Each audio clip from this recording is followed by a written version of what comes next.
Hello student, आज की class में मैं आप लोगों को ज्योग्राफी का लेसन समझाने जा रही हूँ। और हम लोग जो है ज्योग्राफी का first lesson resources and development हम लेसन पढ़ेंगे। ठीक है, इस लेसन को मैं 3 वीडियो में कंप्लीट करूँगी, 3 पार्ट में कंप्लीट करूँगी। फर्स्ट पार्ट में हम लोग जो है केवल रिसोर्सेज के बारे में हम लोग पढ़ेंगे।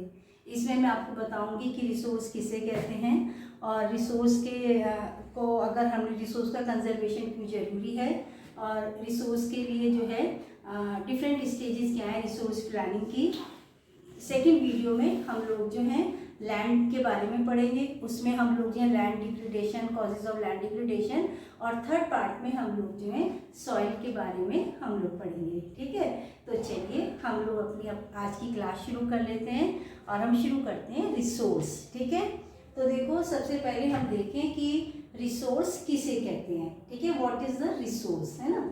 तो जनरली देखो एक डेफिनेशन है जो हम बहुत पहले से भी हम सुनते चले आए हैं कि we see so many things in our environment. हमारे एनवायरनमेंट में बहुत सारी चीज़ें हैं और जो हमारे लिए वैल्यू भी रखती हैं, यूजफुल भी हैं, तो we call them they are the resources, है ना।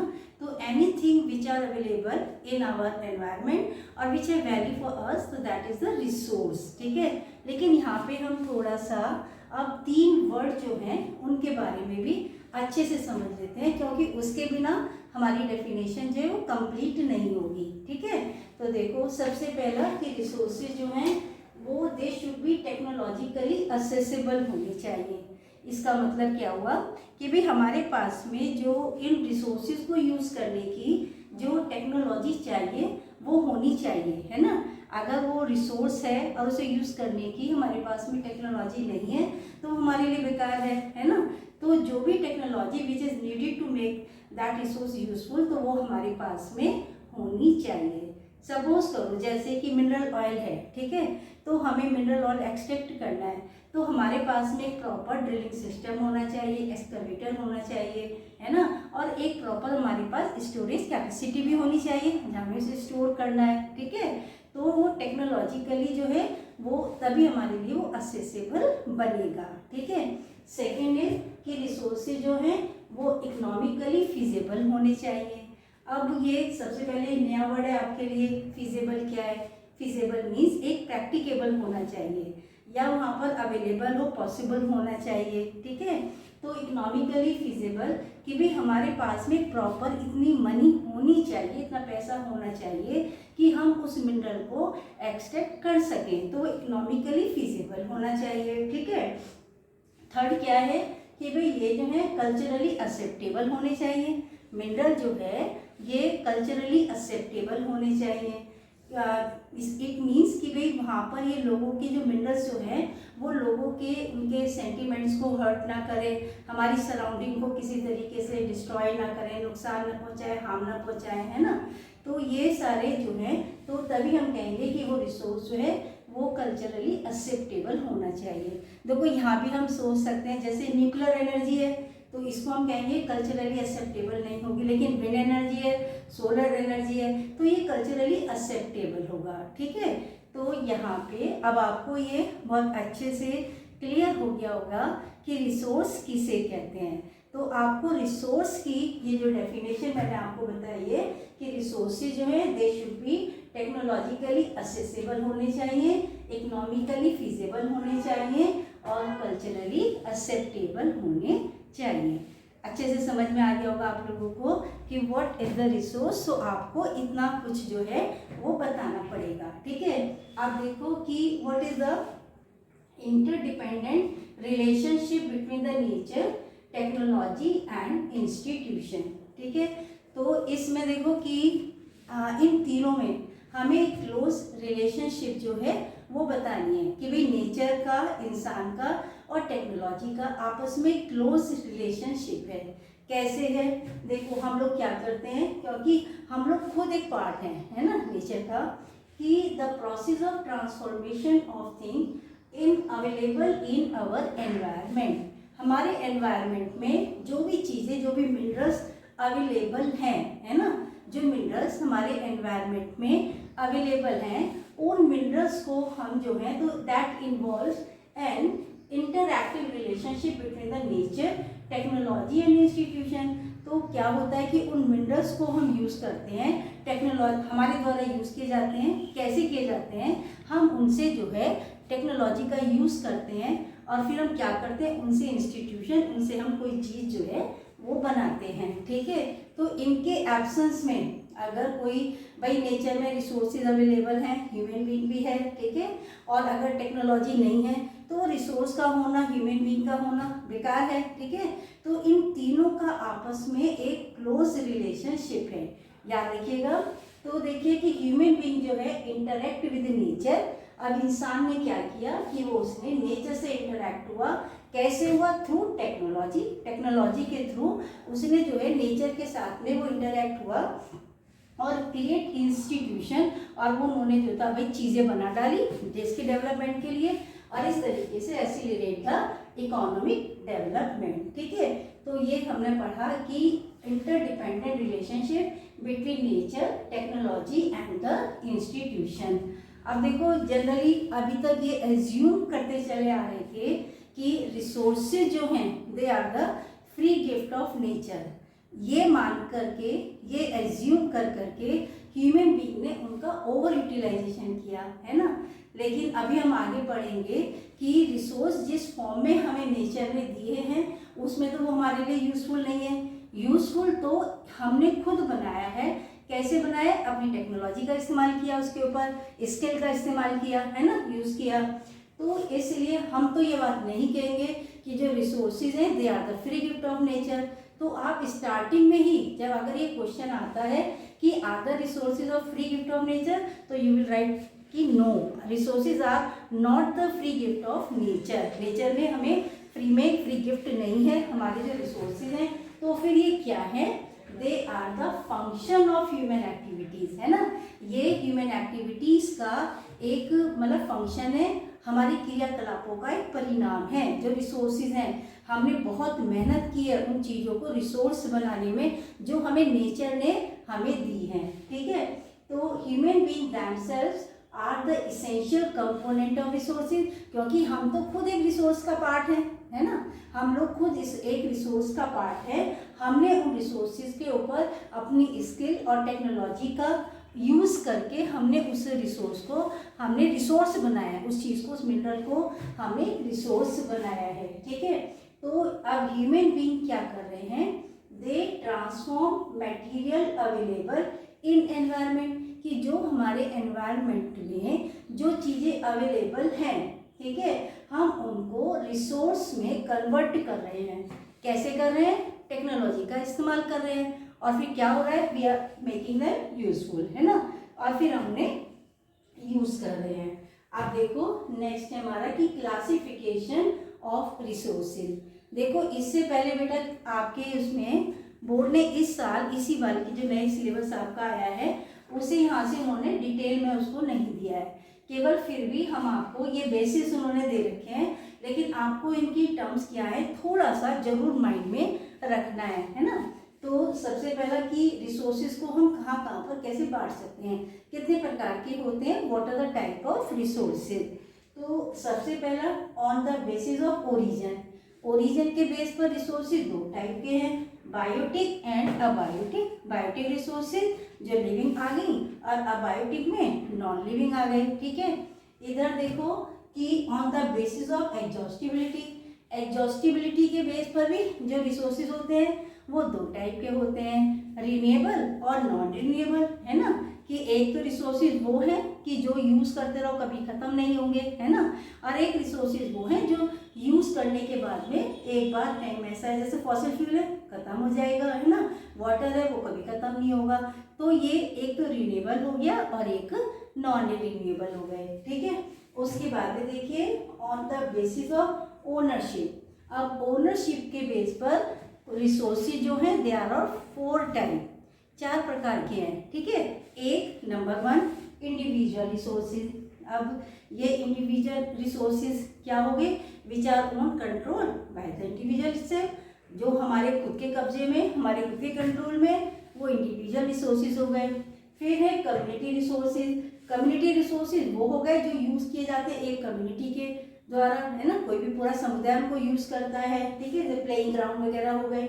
उसके बाद में नेशनल रिसोर्सेज, नेशनल रिसोर्सेज वो होते हैं कि जो पूरे उस कंट्री के मैप के दायरे में, पूरे बाउंड्री के अंदर आ गए, जितने भी मिनरल्स हैं, फॉरेन रिसोर्सेज हैं, वो सब के सब जो हैं वो नेशनल रिसोर्सेज होते हैं। नेशन का उनके ऊपर कंट्रोल होता है पूरा। उसके बाद में इंटरनेशनल रिसोर्सेज, इंटरनेशनल रिसोर्सेज वो होते हैं कि जिन्हें यूज़ करने के लिए हमें पहले एक इंटरनेशनल इंस्टीट्यूशन से जो है परमिशन लेनी पड़ती है, ठीक है। उसके बाद देखिए on the basis of status of development, इसके बेस पर भी रिसोर्सेज जो होते हैं वो 4 टाइप के हैं, potential, develop, stock and reserve. Potential resources क्या है, जो पर्टिकुलर एरिया के अंदर पाए जाते हैं, जैसे विंड एनर्जी है, सोलर एनर्जी है, बहुत पोटेंशियल है राजस्थान के अंदर, गुजरात के अंदर सोलर एनर्जी का। लेकिन और हमारे पास में टेक्नोलॉजी भी है उन्हें यूज़ करने की, है ना, लेकिन अभी हमने लार्ज एक्सटेंट है, अभी उसको बहुत ज़्यादा हमने उसका इस्तेमाल नहीं किया है। पोटेंशियल है उनके अंदर बहुत ज़्यादा, तो पोटेंशियल वो हो गए। डेवलप रिसोर्सेज कि भाई हमने जो कुछ रिसोर्सेज ऐसे हैं कि जिनकी हमने क्वालिटी और क्वांटिटी जो है वो हमने पूरी मेजर कर रखी है कि कंट्री के डेवलपमेंट में कितना कंट्रीब्यूट कर सकते हैं। थर्ड में देखो स्टॉक, स्टॉक में हमारे वो रिसोर्सेज आ गए कि जिन्हें यूज़ करने की कहते हैं कि भाई हमारे पास में टेक्नोलॉजी नहीं है। और रिजर्व में वो रिसोर्सेज आते हैं जो हमने फ्यूचर जनरेशन की नीड्स को ध्यान में रखते हुए थोड़ा हम रुक के थोड़ा कंजर्व मैनर में हम उसको यूज़ कर रहे हैं। तो ये हमारे टाइप हो गए। आपको यहाँ पर क्या याद रखना है, केवल आपको ये ऑन द बेसिस, और ये जो बेसिस क्या है आपको पूरा ध्यान रखना है। और ये क्लासिफिकेशन जो है ये भी ध्यान रखना है कि भाई ओरिजिन पर, बायोटिक और बायोटिक, एग्जॉस्टिबिलिटी पे, रिन्यूएबल एंड नॉन रिन्यूएबल, और ओनरशिप पे, इंडिविजुअल, कम्युनिटी, नेशनल, इंटरनेशनल, और स्टेटस ऑफ डेवलपमेंट पे आपका potential, develop, stock and the reserves, ठीक है। तो देखो मैंने आपको ये भाई रिसोर्स का डिफाइन आपको समझ में आ गई होगी अच्छे तरीके से कि भाई रिसोर्सेज किसे कहते हैं। तो देखो अभी हमने समझा अभी तक कि रिसोर्स जो हैं किसे कहते हैं, ठीक है। चलिए अब हम आगे देखते हैं कि डेवलपमेंट ऑफ रिसोर्सेज, है ना। तो it was believed resources are free gift of nature, हमने ये मान लिया, लेकिन अब आप लोग नहीं मानोगे, है ना, क्योंकि आपने इससे अभी आपने समझ लिया है कि रिसोर्सेज जो हैं वो हमें इस रूप में नेचर ने नहीं दिए हैं जिस रूप में हम उनका इस्तेमाल कर रहे हैं, यूज़ कर रहे हैं। हमने उनको चेंज किया है, हमने उनको यूज़फुल बनाया है, ठीक है। लेकिन कुछ लोग ऐसा मानते हैं कि रिसोर्सेज जो हैं they are the free gift of nature, तो इसलिए वो रिसोर्सेज को जो है अंधाधुंध इनडिस्क्रिमिनेटली जो है उन्हें यूज़ करते चले जा रहे हैं। तो अब उससे क्या हुआ कि as a result human being use them indiscriminately, तो this led to the following problem, ठीक है। तो उससे कुछ प्रॉब्लम जो है वो हो गई। अब क्या प्रॉब्लम क्रिएट हुई है, बहुत ही इंपॉर्टेंट क्वेश्चन है कि वे explain the problem created by indiscriminate use of resources by human being. तो देखो यहाँ पे सबसे पहला डिप्लेशन ऑफ रिसोर्सेज, डिप्लेट माने खत्म हो जाना, कम हो जाना, रिड्यूस हो जाना, कि जो रिसोर्सेज जो है वो खत्म हो गए, डिप्लेट होने लगे हैं for satisfying the greed of few peoples, है ना। कुछ ही लोगों के लालच को पूरा करने के लिए रिसोर्स जो है वो धीरे धीरे जो है वो डिप्लेट होते चले गए, ठीक। सेकेंड की accumulation of resources in few hand, कि भाई सोसाइटी के अंदर कि रिसोर्सेज जो है, अब कुछ लोगों ने क्या किया कि जो पावरफुल थे उन्होंने जो है रिसोर्सेज को एक्यूमुलेट कर लिया, वो उनके कंट्रोल में ज़्यादा आ गए। उससे क्या हुआ कि रिसोर्सेज जिनके पास में ज़्यादा आ गए वो अमीर हो गए और जिनको नहीं मिला वो गरीब हो गए। तो एक्यूमुलेशन ऑफ रिसोर्सेज जो है इन्होंने क्या किया कि हमारी सोसाइटी को 2 पार्ट में डिवाइड कर दिया, रिच एंड पुअर, ठीक है। फिर देखिए थर्ड क्या हुआ कि इनडिस्क्रिमिनेट यूज ऑफ रिसोर्सेज जो है लेड टू इकोलॉजिकल क्राइसिस। ये भी अपने आप में 1 मार्क का क्वेश्चन बनता है। इकोलॉजिकल क्राइसिस क्या है, सबसे पहले देखो ग्लोबल वार्मिंग, हमने पेड़ों को, टेम्परेचर इंक्रीज होने लगा, पेड़ों की कटाई की हमने, बहुत सारी चीज़ें इसके अंदर, तो हमने रिसोर्सेज को जो है ज़रूरत से ज़्यादा यूज़ किया, जिसकी वजह से इकोलॉजिकल क्राइसिस क्रिएट होने लगे। उसमें देखो ग्लोबल वार्मिंग बढ़ी, ओजोन लेयर डिप्लेट होने लगी, एनवायरमेंटल पॉल्यूशन हुआ और लैंड डिग्रेडेशन। ये चारों वर्ड जो हैं, चारों प्रॉब्लम जो है वो आपको ध्यान रखनी है, ठीक है। और ये इकोलॉजिकल क्राइसिस हैं। अब यहाँ पे नीड ऑफ रिसोर्स प्लानिंग, तो देखो इसलिए क्योंकि रिसोर्सेज जो है वो हमारे लिए बहुत ही वाइटल है, बहुत ज़रूरी है, इम्पॉर्टेंट है, तो हमें जो है रिसोर्स को बहुत अच्छे प्लान वे में यूज़ करना पड़ेगा, है ना। तो देखो उसके भी कुछ रीज़न है कि भाई क्या है, किस वजह से रिसोर्स प्लानिंग जो है वो नेसेसरी है, ज़रूरी है। तो इक्विटेबल डिस्ट्रीब्यूशन ऑफ रिसोर्सेज, मैंने अभी ऊपर आपको बताया कि एक्यूमुलेशन ऑफ रिसोर्सेज, इसने क्या किया, इसने सोसाइटी को दो पार्ट में, रिच और पुअर में डिवाइड कर दिया। उससे क्या होंगे, डिस्प्यूट होंगे। तो इसलिए उस सिचुएशन को अवॉइड करने के लिए जो है हमें क्या करना चाहिए, क्या होना चाहिए कि रिसोर्सेज जो हैं वो इक्विटेबली डिस्ट्रीब्यूशन होना चाहिए रिसोर्सेज का। तो it has become essential for a sustained quality of life. Sustain quality of life, इसमें हम भी इन्वॉल्व हो गए, हमारी नेचर भी इन्वॉल्व होगी, फ्लोरा भी, फौना भी, सभी लाइफ को अगर अच्छे तरीके से चलना है ना। तो यहाँ पे वो कह रहे हैं कि रिसोर्स प्लानिंग जो है, रिसोर्स जो है बड़े प्लान वे में यूज़ करना पड़ेगा, ठीक है।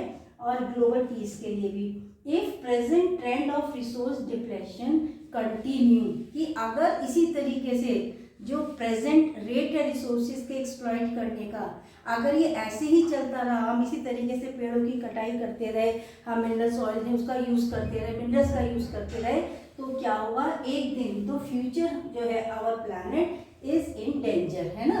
तो ये हमारा जो फ्यूचर है वो भी खतरे में आ जाएगा, ठीक है। तो इसलिए जो है जो प्लैनेट का जो फ्यूचर है, हमारी पृथ्वी का जो फ्यूचर है, वो भी जो है वो खतरे में आ जाएगा, ठीक है। तो इसलिए हमें रिसोर्स प्लानिंग जो है वो बहुत ही जरूरी है, ठीक। अब यहाँ पे देखो कि कुछ बहुत सारे रीज़न है रिसोर्स प्लानिंग क्यों जरूरी है। देखो कुछ जो रिसोर्सेज जो हैं, कुछ एरिया तो ऐसे हैं कि वहाँ पे बहुत सारे मिनरल्स पाए जाते हैं। सारे मिनरल्स की बेल्ट, अगर आप देखो जब मिनरल वाला लेसन आप पढ़ेंगे तो अधिकतर जो झारखंड, मध्य प्रदेश, छत्तीसगढ़, है ना, तो they are rich in mineral. यहाँ पे बहुत सारे मिनरल्स जो हैं वो अवेलेबल हैं, ठीक है। लेकिन यहाँ पे और दूसरी चीज़ों की बहुत कमी है, ठीक है। दूसरा हम देखें तो कुछ एरिया तो ऐसे हैं कि जहाँ पर बहुत सारे रिसोर्सेज हैं और वहीं पर कुछ दूसरे रिसोर्सेज की उस एरिया के अंदर जो है वो कमी है। कुछ रिसोर्सेज तो ऐसे हैं कि जो नॉन रिन्यूएबल हैं, कुछ रिन्यूएबल हैं, है ना। तो इसीलिए जो नॉन रिन्यूएबल है हमें उसको ध्यान में रख करके यूज़ करना चाहिए, ठीक है। तो इसलिए रिसोर्स प्लानिंग बहुत ज़रूरी है। हम क्या पढ़ रहे हैं, हम वो सारे कारण, सारे रीज़न हम पढ़ रहे हैं कि रिसोर्स प्लानिंग जो है वो क्यों ज़रूरी है ना। तो हमने भाई, मैं आपको वही पॉइंट डिस्कस कर रही हूँ। अभी तक मैंने कहा आपको कि भाई एक तो ये इसेंशियल है सस्टेन क्वालिटी ऑफ लाइफ, ठीक है। भाई अगर हम रिसोर्सेज का एक प्लान वे में यूज़ करेंगे तो हमारे फ्लोरा, फौना, ह्यूमन, तभी हम लोग सभी सर्वाइव कर पाएंगे, ठीक है।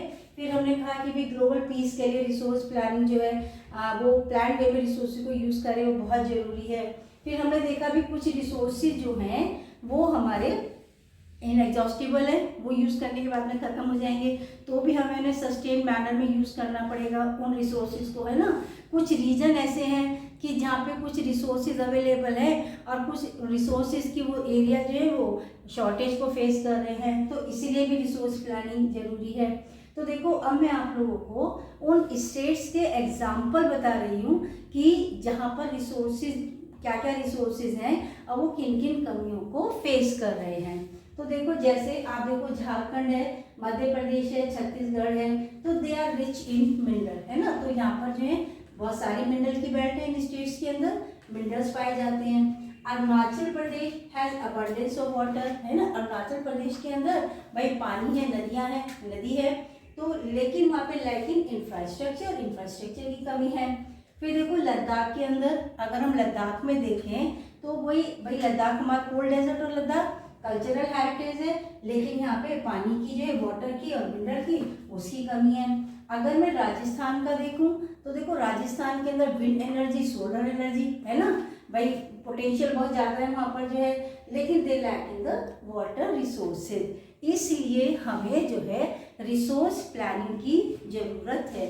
तो ये हमारा कि what is the need of resource planning, आपको ये सारी बातें जो हैं आपको यहाँ से ये बतानी पड़ेंगी कि भाई क्यों रिसोर्सेज जो है वो हमारी सस्टेन क्वालिटी के लिए, बहुत लाइफ इक्वालिटी के लिए बहुत ज़रूरी है। इसलिए अगर हमने अनइक्वल वो डिस्ट्रीब्यूशन हुआ, इनडिस्क्रिमिनेट यूज़ हुआ, तो हमारी प्लानेट का जो फ्यूचर है वो खतरे में है। फिर कुछ रिसोर्सेज जो है वो अनइवनली डिस्ट्रीब्यूटेड है, कुछ रिसोर्सेज जो है वो इनएग्जॉस्टिबल है, इसलिए हमें रिसोर्स जो है वो प्लानिंग करनी पड़ेगी। ठीक है, चलिए अब हम अपना नेक्स्ट टॉपिक शुरू करते हैं। अब वो है स्टेजेस ऑफ रिसोर्स प्लानिंग। तो देखिए हम लोग जो है रिसोर्स प्लानिंग के बारे में पढ़ रहे हैं। ठीक है, अभी आपने ये अच्छे से समझ लिया है कि रिसोर्स प्लानिंग क्यों जरूरी है, व्हाई इज इट नेसेसरी। ठीक है, याद रखिएगा, मैंने बहुत अच्छे से आप लोगों को समझाया है। और तो देखो अब मैं आपको बताती हूँ कि वो हम किस किस लेवल पर जो है रिसोर्स प्लान करते हैं। ठीक, तो इंडिया के अंदर हम अपने कंट्री में हम बात करते हैं तो रिसोर्स प्लानिंग इन इंडिया, सबसे पहली स्टेज पे हम क्या देखते हैं, देखो कि आइडेंटिफाई करेंगे हमारे देश के अंदर भाई कितने मिनरल्स हैं, कहाँ पर हैं, है ना। तो identification and inventory of resources. ठीक है, आइडेंटिफिकेशन पहचानना, इन्वेंट्री खोज करना। कैसे करेंगे, तो देखो इसमें क्या क्या इंक्लूड है। हम लोग जो है पहले सर्वे करेंगे, मैपिंग की जाएगी कहाँ से कहाँ तक कौन सा एरिया जो है वहाँ पर मिनरल्स हैं। और उसके बाद में देखो उनकी फिर हम कितनी क्वांटिटी में है, क्वांटिटी एस्टिमेशन किया जाएगा। और आफ्टरवर्ड हम लोग जो है उसकी जो है क्वालिटी को भी चेक करेंगे, है ना, किस क्वालिटी के हैं। तो पहली स्टेज में क्या है, हम लोग जो रिसोर्सेज को आइडेंटिफाई कर रहे हैं। ठीक है, इन्वेंट्री कर रहे हैं, खोज कर रहे हैं, उनको पहचान रहे हैं, आइडेंटिफाई कर रहे हैं। कैसे कर रहे हैं, हम जगह जगह जा रहे हैं, मिट्टी का टेक्सचर ले रहे हैं, उनकी सर्वे मैपिंग जो है उनकी क्वालिटी और क्वांटिटी जो है उसको हम मेजर कर रहे हैं। ठीक, सेकेंड स्टेज पर देखिए अब हम क्या करेंगे, evolving a planning structure with appropriate technology, skill and institutional setup for implementing resource development plan. ठीक है, कि भाई अब हम लोग जो हैं, जो हमारे पास में हमने रिसोर्स जो हमने अवेलेबल हो गए हमारे, हमने पहले सारी सर्वे कर लिया है ना। तो अब हम उन रिसोर्सेज के डेवलपमेंटल प्लान्स के लिए अब हमारे पास में हम मैच करते हैं उनको कि भाई हमारे पास में उन्हें यूज़ करने के लिए टेक्नोलॉजी से, टेक्नोलॉजी कितनी है, कितना हमें स्किल चाहिए, और इंस्टीट्यूशनल सेटअप हम उनसे क्या क्या चीज़ें जो हैं हम वहाँ से बना सकते हैं। ठीक है, तो हमारे कंट्री के डेवलपमेंट में वो कैसे कंट्रीब्यूट कर सकते हैं। ठीक, तीसरी चीज़ में हम लोग क्या देखते हैं, थर्ड स्टेज पर अब हमने मैच करते हैं रिसोर्स डेवलपमेंट प्लान को, है ना, कि जो हमने रिसोर्स हमारे पास में है, हमने उनके डेवलपमेंट के लिए की जो योजनाएं बनाई हैं वो हमारे नेशनल डेवलपमेंट प्लान से मैच करते हैं कि वो हम आगे हैं पीछे हैं, अपने टारगेट को हमने अचीव किया नहीं किया, तो वो सारी चीज़ें जो हैं वो चेक की जाती हैं। ठीक है, तो हमने तीन चीज़ें हमने देखी, बड़ा ही इम्पॉर्टेंट क्वेश्चन है। जनरली बच्चे जो है इस क्वेश्चन को याद करने में, समझने में बड़ी दिक्कत, मैंने बहुत सिंपल से मैं आपको शब्दों में आपको बता दिया है। पहले में हम सर्वे करेंगे, उसमें हम मैपिंग करेंगे, हाँ कहाँ पर कौन सा रिसोर्सेज है, उसके बाद में हमारे पास सारे रिसोर्सेज अवेलेबल रिसोर्सेज हैं, हम वहाँ पर देखेंगे। अब उन रिसोर्सेज को यूज़ करने के लिए हमारे पास में टेक्नोलॉजी, स्किल और इंस्टीट्यूशनल सेटअप क्या है, हमारे को टेक्नोलॉजी है या नहीं है, अगर नहीं है तो हमारे लिए फिर वो यूजफुल नहीं है। ठीक है, और थर्ड स्टेज पर फिर हम उन रिसोर्स डेवलपमेंट प्लान को हम कंट्री के नेशनल डेवलपमेंट प्लान से हम जो है मैच करते हैं। ठीक है, तो बेटा ये थी हमारी स्टेजेस ऑफ रिसोर्स प्लानिंग, है ना, 3 लेवल पर हमने रिसोर्स को हमने किया। अब देखो कि डेवलपमेंट, अब एक क्वेश्चन ये उठता है कि are the availability of resources is necessary और is enough to development of a particular region, क्या किसी भी एरिया का जो डेवलपमेंट होता है वो विकास जो है क्या उस एरिया में पाई जाने वाले रिसोर्सेज के ऊपर ही डिपेंड करता है, तो देखो नहीं, है ना। तो यहाँ पर हम देखेंगे कि डेवलपमेंट जो है it does not depend on availability of resources but on technology and human resources, है ना, कि केवल अगर वहाँ पर रिसोर्सेज अवेलेबल हैं, अगर ह्यूमन रिसोर्सेज वहाँ पर डेवलप नहीं है, एजुकेटेड नहीं है, तो वो या वहाँ के लोग अगर एजुकेटेड नहीं है तो टेक्नोलॉजी का वो सही से इस्तेमाल नहीं कर पाएंगे, है ना। तो वहाँ पे चीज़ का होना या ना होना वो कोई मायने नहीं रखता। तो अब यही है कि भाई क्या, तो हम भाई हमारे क्वेश्चन का आंसर तो अपने आप से ही मिल गया कि are the availability of resources enough for the development of a region, हम कहेंगे नहीं, है ना। क्यों नहीं, देखो अब हम इसको एग्जाम्पल से भी समझ सकते हैं कि हमारे यहाँ बहुत सारे स्टेट्स ऐसे हैं, many regions are rich in resources, वहाँ पर बहुत जो है रिसोर्सेज पाए जाते हैं, ठीक है, लेकिन they are economically backward region, आर्थिक रूप से देखें तो बहुत पिछड़े हुए हैं, रिसोर्स में धनी है, नेचुरल रिसोर्सेज उनके पास में बहुत ज़्यादा हैं, लेकिन वो तब भी पिछड़े हुए हैं। क्यों है, क्योंकि उनके वहाँ की जो ह्यूमन रिसोर्सेज हैं उनके पास में टेक्नोलॉजी नहीं है ना। तो इसका मतलब क्या हुआ कि वेल एजुकेटेड ह्यूमन रिसोर्सेज का जो है होना बहुत ज़रूरी है उस एरिया के डेवलपमेंट के लिए, ना कि नेचुरल रिसोर्सेज का, ठीक है। अब इधर देखो, जैसे सम रीजन्स आर पुअर रिसोर्स पे, अब कुछ एरिया ऐसे हैं जहाँ पर कोई भी रिसोर्सेज नहीं है ना, लेकिन अब वो तब भी रिच है ना, वो अमीर में आते हैं, इकोनॉमिकली वो बहुत ज़्यादा डेवलप है, तो वहाँ पे ह्यूमन रिसोर्सेज जो हैं वो बहुत अच्छे हैं, ठीक है। तो इसलिए वो कह रहे हैं कि रिच रिसोर्सेज इन कॉलोनीज। अब आगे आप देखिए कि rich resources in colonies were the main attraction for the foreign invader. बाहर की ताकतें जो हमारे देश के अंदर आती आई हैं, हमारा इतिहास आप सब पढ़ ही रहे हो, तो उनका मेन भारत की तरफ आने का मेन कारण क्या था कि भाई हमारे नेचुरल रिसोर्सेज बहुत ज़्यादा थे, और जो यूरोपियन पावर्स थी उनके पास में मॉडर्न टेक्नोलॉजी थी उनके पास में, तो उन्होंने हमारे रिसोर्सेज का जो है ओवर यूटिलाइजेशन किया, एक्सप्लॉयटेशन किया टेक्नोलॉजी के बेस पर। तो यहाँ पर वो देख रहे हैं कि रिच रिसोर्सेज इन कॉलोनी जो थी were the main attraction for the foreign invaders, हमारे यहाँ के नेचुरल रिसोर्सेज को यूज़ करने के लिए वो हमारे देशों के अंदर आए थे, उनके पास में higher level of technological development, technologically वो डेवलप थे, they colonize the country, help them to exploit resources, और उन्होंने हमारे यहाँ के नेचुरल रिसोर्सेज को एक्सप्लॉइट किया, उनका शोषण, उनका दोहन किया, उनको यूज़ किया, और अपनी सुप्रीमेसी उन्होंने हमारे देश के अंदर जो थी या जहाँ भी उन्होंने कॉलोनी अपनी सेटअप करी थी वहाँ पे उन्होंने अपनी सुप्रीमेसी इस्टेब्लिश करी। तो आपको ये क्वेश्चन अच्छे से समझ में आ गया होगा कि केवल किसी भी एरिया का डेवलपमेंट जो है वो केवल इस बात के ऊपर डिपेंड नहीं करता वहाँ पर रिसोर्सेज अवेलेबल है या नहीं है, बल्कि किस बात के ऊपर डिपेंड करता है कि वहाँ पर ह्यूमन रिसोर्सेज जो हैं वो भी उनके पास में स्किल और टेक्नोलॉजी भी होनी चाहिए, ठीक है। चलिए अब हम रिसोर्स का लास्ट टॉपिक मैं आपके सामने डिस्कस करने जा रही हूँ, ठीक है।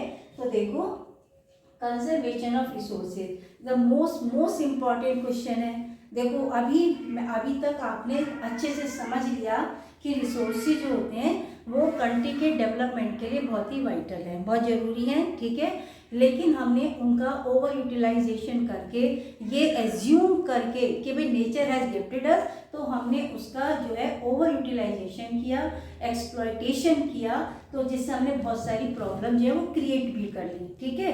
तो अब हमें रिसोर्स कंजर्वेशन जो है हमें बहुत ज़रूरी है। देखो कि रिसोर्सेज हैं they are vital for any developmental activity, irrational consumption and over utilization, ठीक, ध्यान रखिएगा। 1 मार्क का क्वेश्चन भी है कि भाई 2 चीज़ें, इरेशनल कंजप्शन, गलत तरीके से बिना सोचे समझे उनको यूज़ करना रिसोर्सेज को, और ओवर यूटिलाइजेशन करना, ये दोनों जो रूट कॉज है हमारे रिसोर्स एक्सप्लॉयटेशन का, ठीक है, रिसोर्स डिप्लेशन का, है ना। तो यहाँ पर तो देखो this led to the social economic problem, जिसकी वजह से क्या हुआ, हमारे देश के अंदर जो है आर्थिक रूप से भी देखें और सामाजिक रूप से भी देखें, सोशल इकोनॉमिक प्रॉब्लम जो है वो क्रिएट हो रही हैं। गांधी जी का, अब देखो गांधी जी को भी बहुत इस बात के बारे में वो बहुत जागरूक थे, बहुत सोचते थे रिसोर्सेज के कंजर्वेशन को लेकर के, तो उन्होंने क्या कहा है कि there is enough for everybody needs, हमारे कंट्री के अंदर इतने ज़्यादा रिसोर्सेज हैं कि वो सबका पेट भर सकते हैं, सबकी जरूरतों को पूरा कर सकते हैं, है ना। वी हैव एनफ, है ना, resources to satisfy the needs of all but greeds of none, हम किसी एक का भी लालच जो है हम वो उसको पूरा नहीं कर सकते। तो ये गांधी जी के व्यूज़ हैं। What Gandhi ji has said regarding the resource conservation, बहुत पूछा जाता है, चीज़ ध्यान में रखिएगा अपना, गांधी जी ने क्या कहा है। ठीक है, तो क्या कहा है कि there is enough for everybody need but not for anybody greed. लालच, क्योंकि लालच तो कभी शांति नहीं होता ना, वो कितना भी यूज कर लेगा, कितनी भी उसको दे दो उसका पेट भरेगा ही नहीं, इसलिए वो गांधी जी मानते थे। अब देखिए यहाँ पर कि he place the greedy and selfish individual. Gandhi ji ने कहा है कि भाई जो इंसान की जो एक नेचर है, सेल्फिश नेचर है, उसकी जो लालच है, और जो एक्सप्लॉइटिव नेचर जो टेक्नोलॉजी की है, मॉडर्न टेक्नोलॉजी की, इसको उन्होंने रूट कॉज माना है ऑफ द रिसोर्स डिप्रेशन, है ना, कि भाई मॉडर्न टेक्नोलॉजी से जहाँ पर देखो काम बहुत जल्दी से हो तो रहा है, लेकिन वो उतना ही जल्दी से नेचुरल रिसोर्सेज का इस्तेमाल भी बहुत जल्दी से कर रहे हैं, है ना, मशीनों के द्वारा। तो इसलिए गांधी जी जो थे वो क्या कह रहे हैं, he was against mass production, है ना, वो मास प्रोडक्शन जो मशीनों के द्वारा जो काम होता है ना, तो वो उसके अगेंस्ट थे, मास प्रोडक्शन के अगेंस्ट थे, और he wanted to replace it with the production by the masses. वो कहते थे ये सिस्टम बदल जाना चाहिए, मास प्रोडक्शन की जगह प्रोडक्शन बाय मास होना चाहिए, है ना, लोगों के द्वारा, है ना, लोगों, अगर लोग नेचुरल रिसोर्सेज का इस्तेमाल करके किसी भी चीज़ को बनाएंगे तो देखो बहुत सारे लोगों को काम मिलेगा। ठीक है, मशीनें तो एक दिन में कितना कपड़ा बना देंगी, ठीक है, तो उससे क्या होगा, नेचुरल रिसोर्सेज है वो ओवर एक्सप्लॉइट होगा, लेकिन जरूरत तो हो जाएगी, लेकिन वहाँ पे अगर उसी चीज़ को बहुत सारे लोगों को काम दिया जाएगा और वो बनाएंगे तो क्या होगा, इतने सारे लोगों को काम मिलेगा, एक तरफ तो रोजगार मिलेगा, एम्प्लॉयमेंट होगा, और दूसरी तरफ हमारा जो नेचुरल रिसोर्सेज जो है उसका एक लिमिटेड जो है वो यूज़ किया जाएगा। तो इसलिए गांधी जी जो थे वो ये कहते थे कि प्रोडक्शन जो है वो मास प्रोडक्शन के वो अगेंस्ट है, and wanted to replace it with the production by the masses. ठीक है,